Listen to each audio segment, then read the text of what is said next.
జగదేక వీరుడైనటువంటి అర్జునుడికి జగద్గురువు అయినటువంటి శ్రీకృష్ణ పరమాత్మల వారి పాదపద్మాలకు నమస్కారం. ముందు మనకి చావుని ముందే అంచనా వేయొచ్చు మనం. అలాగే మనకి చావు కూడా సిగ్నల్ ఇస్తుంది.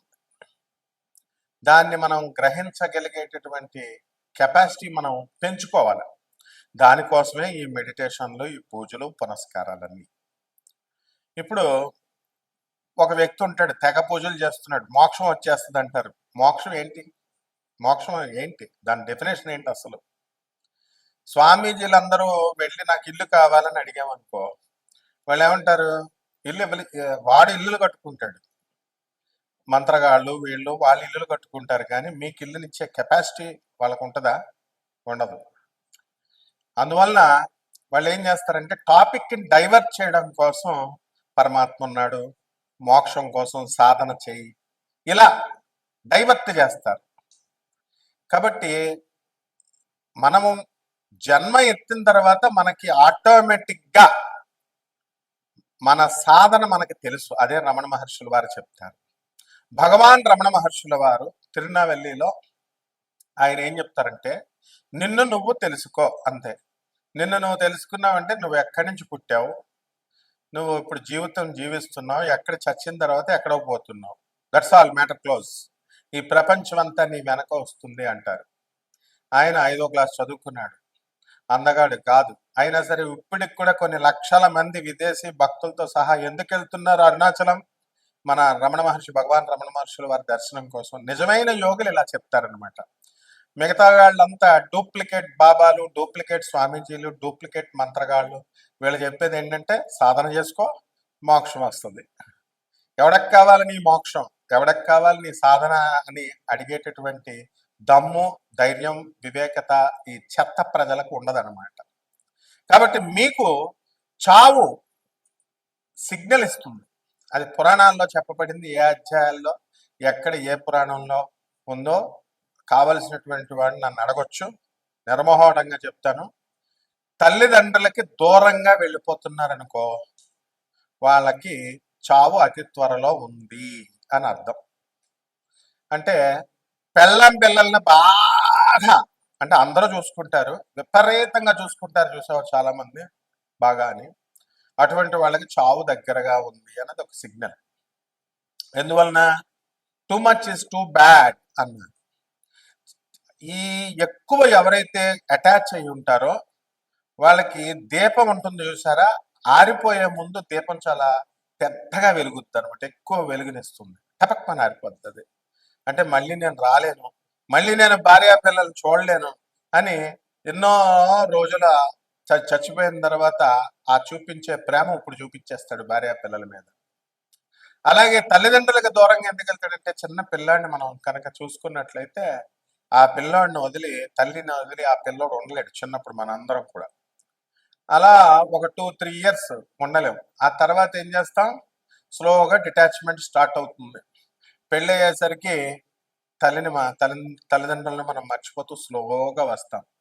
అండ్ వెన్ మన మరణం దగ్గరికి వచ్చినప్పుడు తల్లిదండ్రులను దూరంగా వదిలేస్తాం. ఎందుకంటే అది తట్టుకోలేనటువంటిది తల్లి ఒక్కతే. అలాగే మన తల్లికి కనుక ఎవరికైనా సరే అనారోగ్యం చేస్తే ఇమీడియట్ మనం క్యాచ్ చేయగలుగుతాం. ఒక 4 రోజుల తర్వాత మనం మంచాన పడతాం. అలాగే నల్ల కాకి ఎవరింటి మీదకైనా ఎక్కువ సార్లు గోడ మీద వచ్చి వాళ్తున్నా, అరుస్తున్నా, కంటిన్యూస్ గా, ఖచ్చితంగా మనకి చావు దగ్గరికి వచ్చినట్టే లెక్క. అలాగే శని, ప్రేతాత్మ, ఈ యొక్క ఈ ఆత్మలన్నీ కూడా పితృదేవత అన్నమాట ఈ యొక్క కాకి. అలాగే గొడ్లగోప ఇంట్లోకి వచ్చింది అనుకోండి, గ్యారంటీగా ఇంటి యజమాని మీరే పోతారు, మెయిన్ పర్సన్ పోతాడు, సంపాదించేవాడు పోతాడు, అది గొడ్లగోప వస్తే. అలాగే తీతువు పిట్ట అడిస్తే ఫ్యామిలీ పోతారు. యాక్సిడెంట్ లో చూడండి, చాలాసార్లు ఒక పెళ్లికి వెళుతూ యాక్సిడెంట్ అవుతుంది. అందుకని మనం చాలా పెద్ద గొప్పోళ్ళుగా, చాలా ధైర్యస్తులుగా, మనమే చాలా మేధావులుగా ఫీల్ అయిపోతుంటాం. గట్టిగా జ్వరం వస్తే అమ్మే అంటాం ఒక 10 నిమిషాలకే. అదే మంచి బలంగా ఉంటే దేవుడున్నాడా, ఏంటండి మొన్న ఈ మధ్యన కర్ణాటక చెందినటువంటి ఒక వ్యక్తి గురించి, అరే మంత్రాలు లేవు గింత్రాలు లేవు, భాగేశ్వర్ ధామ్ అని ఒకటి ఉంటుంది, కరోలి సర్కార్ అని ఉంటాడు, వాడి బుద్ధి లేదు, చీఫ్ మినిస్టర్లకు బుద్ధి లేదు, ముందు ఎమ్మెల్యేలకు బుద్ధి లేదు, ఎంపీలకు బుద్ధి లేదు, వీళ్ళంతా దేవుణ్ణి వదిలేసి వీళ్ళ దగ్గరికి వెళ్తున్నారనమాట. వీళ్ళే దేవుళ్ళని వీళ్ళ ప్రచారం చేయడం వల్ల, వీళ్ళ దగ్గరికి వెళ్ళడం వల్ల వాళ్ళు నిజంగా దేవుళ్ళ ఫీల్ అయిపోతున్నారు. కాబట్టి అందులో ఎంతో మంచిగా అలాంటివి నడవకూడదురా. ఫోన్ నెంబర్ చూసి పేర్లు చెప్తే ఏంటి లాభం, నీకేంట్రా లాభం? ఫోన్ నెంబర్ చూసి చెప్తే నీకేమైనా ఇల్లు వస్తుందా, జాబ్ వస్తుందా? లేకపోతే ఫోన్ నెంబర్ అవన్నీ జరిగిపోయినాయి. ఫోన్ నెంబర్ ఇచ్చిన తర్వాత ఆధార్ కార్డుని తీసుకుంటారు వాళ్ళు అనఫిషియల్ గా. శివోహం అనేటటువంటి ప్రోగ్రామ్ లో ఒక వ్యక్తి యొక్క ఇలాంటి లీలలన్నీ బయట 5 నెలల ముందు బయట పడ్డాయి. 5 నెలలే ఆగింది వాళ్ళ వ్యాపారం. ఫోన్ నెంబర్ చూసి చెప్పేస్తాడు, పేర్లు, ఫ్యామిలీ మెంబర్స్ ఇవన్నీ కూడా ఆధార్ కార్డులో ఉన్నవన్నీ. There will be a network. కాబట్టి భాగేశ్వర ధామ్ లో ఒకడు ఉంటాడు, వాడు వీళ్ళందరికీ ఏంటంటే చదువులు తక్కువ, అడావిడ ఎక్కువ. నిజంగా చదువుకున్నటువంటి వాడు ఎప్పుడు కూడా ఒక వినయంగా, ఒక పద్ధతిలో, ఒక సాధనలో వెళ్తాడు. వీళ్ళంతా ఏంటంటే వీళ్ళు ఏకంగా దేవుళ్ళగా బిల్డప్ ఎత్తుంటే వెనకాల ఉన్నటువంటి వాళ్ళంతా కూడా రెచ్చగొడుతూ ఉంటారు. వీళ్ళు చేస్తారనమాట వాళ్ళని దేవుడు, వాళ్ళ తప్పుడు కాదు. కరోలి సర్కార్ అని ఒకడు ఉంటాడు, వాడొకడు యూపీలో. ఇలా చాలా మంది ఉన్నారనమాట. కాబట్టి ఇది ఇటువంటి వాళ్ళ స్పీచ్లు ఎక్కువ విన్నా కూడా అయోగ్యుల స్పీచ్లు, అనర్హుల స్పీచ్లు, వాళ్ళతో సహవాసం, ఇవన్నీ కూడా చేసినటువంటి వాడికి అతి త్వరలో మరణం ఉంది అని శాస్త్రాలు క్లియర్గా చెప్తున్నాయి. ఎందువల్లంటే ఒక దొంగోడితో పోలీసు నువ్వు తిరుగుతుంటే పోలీసు వాళ్ళు ఈ రోజు కాకపోయినా త్వరలో పట్టేస్తారు. అలాగే అదృష్టహీనులతో నువ్వు తిరుగుతున్నప్పుడు తప్పకుండా ఆ దురదృష్టం నిన్ను పట్టుకుంటుంది. అయోగ్యులు, అశాస్త్రీయ విధానంతో, ఆ తర్వాత ఈ యొక్క అవైదిక విధానాలతో ఎవరైతే ప్రచారం చేస్తుంటారో వాళ్ళకి ప్రోత్సహించినటువంటి వాళ్ళు, వాళ్ళతో తిరుగుతున్నటువంటి వాళ్ళు, వీళ్ళందరికీ మృత్యువు దగ్గరగా ఉంది అని. మృత్యు వచ్చిన తర్వాత అర్థమవుతుంది, ముందేమో అర్థం అవుతుంది. మంచిలు చెప్పే వాళ్ళకి ఏమీ కాదు. కాబట్టి ఈ తీతూ పిట్ట అర్జునుడే స్వయంగా చెప్తాడు, కృష్ణ ఈ రోజున తీతూ పిట్ట కనబడింది అంటే ఆ రోజే ఉప పాండవులందరినీ చెప్పేస్తారనమాట. ఎవరు? అశ్వత్థామ. ఈ విధంగా మనకి ఈ కొన్ని చిహ్నాలు ఉన్నాయి. మరి అవన్నీ కూడా తెలుసుకోవాలి అంటే వినయం ఉండాలా. మీకు ఏమైనా అచ్చున్నామండి మేము చెప్పడానికి? మా గురువుకి శుశ్రూష చేయాలి. శుశ్రూష చేస్తే కొద్ది కొద్దిగా చెప్తారు, అంతేగాని గురువు ఒక ప్రొఫెసర్ చెప్తుంటే ఎవర్రా మీరు అంతా అసలు నాకు చెప్తారు, కామెంట్స్ పెడతారు, స్టూపిడ్ ఫెలోస్. ఎప్పుడైనా సరే, ఎవడైనా సరే క్లాస్ రూమ్ ఇది, వినాలి, విని నేర్చుకోవాలి. లేకపోతే మృత్యువు కబలంలోకి వెళ్ళిపోతాం అంతే. మృత్యువు యొక్క కబలంలోకి వెళ్ళిపోయినప్పుడు, ఆ ముఖంలోకి వెళ్ళిపోయినప్పుడు నిన్ను రక్షించేవాడు గురువు. వాడే రమణ మహర్షి, వాడే పరమహంస యోగానందజీ, వాడే ప్రభాత్ రంజన్ సర్కార్. కాబట్టి ఈ ద్వాదశ జ్యోతిర్మ రాశులకి ఏ విధంగా జరుగుతాయో మనం తెలుసుకుందాం. కర్కాటక రాశి. ఈ కర్కాటక రాశి వారికి అష్టమ శనిగ్రహ ప్రభావం వలన మీరు ఫెయిల్ అయిపోవడం ఖాయం. ప్రతి పనిలో అడ్డంకి. ఎగ్జామ్స్ లో కూడా మీరు పరీక్షలు రాసినా సరే మళ్ళీ డింకి. రీవాల్యుయేషన్ పెట్టుకో, దేనికైనా పెట్టుకో, మార్కులు పడవనికి. ఈ విధంగా కర్కాటక రాశి వారు ఏ పని చేసినా సరే రెండోసారి మూడోసారి చేయాల్సిందే. లేకపోతే పెళ్ళిళ్ళు. అందుకనే కర్కాటక రాశి వాళ్ళు ఆచితూచి జాగ్రత్తగా. ఇంకా గురుడు మనకి మే 30, 2025 సంవత్సరం తర్వాత మారబోతున్నాడు. అలాగే మార్చి 29, 2025లో శనిగ్రహం కుంభరాశి నుంచి మీనరాశికి మారబోతున్నాడు. ఆ తర్వాత పెళ్లి. ఇలాంటి శుభకార్యాలన్నీ పెట్టుకోకపోతే మరి ఆ పెళ్లి, మీరు చేసుకున్న మొదటి పెళ్లి భగ్నమైపోయి, ఏ విధంగా అయితే వీళ్ళంతా స్టూడెంట్స్ సెకండ్ టైం రాస్తే ఎగ్జామ్ పాస్ అవుతున్నారు, ఫస్ట్ టైం రావట్లేదు. అలాగే కూడా ఫస్ట్ మ్యారేజ్ ధమాలైపోయి మళ్ళీ సెకండ్ మ్యారేజ్ మీరు చేసుకోవాల్సిన అవసరం ఏర్పడుతుంది. కాబట్టి ఈ యొక్క శని మారిన తర్వాత మీరు వివాహాలు చేసుకుంటే ఈ ప్రాబ్లం ఏమీ ఉండదన్నమాట.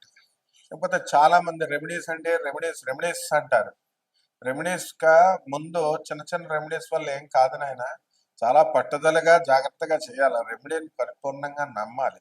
అంతేగాని మన జేబులో డబ్బులు మన దగ్గరే ఉండాలా, రెమెడీస్ వచ్చేయాలా చిన్న చిన్న పంతులకు దానం చేయను, లేకపోతే ఎవరికి నేనేం చేయను అనుకుంటే ఎట్లా తీరుతాయి? కాబట్టి కర్కాటక రాశి వాళ్ళందరికీ కూడా అక్షరాభ్యాసాల కోసం మీ పిల్లల్ని మొన్న వసంత పంచమికి తీసుకెళ్ళిపోయారు. అంతా కలెక్టర్లు అయిపోతారా? సరస్వతి దేవి ముందు పంతులు రాయిస్తే కలెక్టర్లు అయిపోతారా ఎక్కడైనా? చెప్పండి మీరు. ఆ విధంగానే ఉంటుంది ఏదైనా సరే, తత్వాన్ని పట్టుకోవాలి. ఇకపోతే ఈ కర్కాటక రాశి వారు విదేశాలకు వెళ్ళాలి అని ప్రయత్నిస్తూ ఉంటారు. ఈ ప్రయత్నాలన్నీ కూడా సఫలమవుతాయి. విదేశీ విశ్వవిద్యాలయాల నుంచి మీకు సీట్లు వస్తాయి. విదేశీ కోర్సుల్లో మీరు కోరుకున్న కోర్సుల్లో సీట్లు రావడానికి మీకు అవకాశాలు ఉన్నాయి.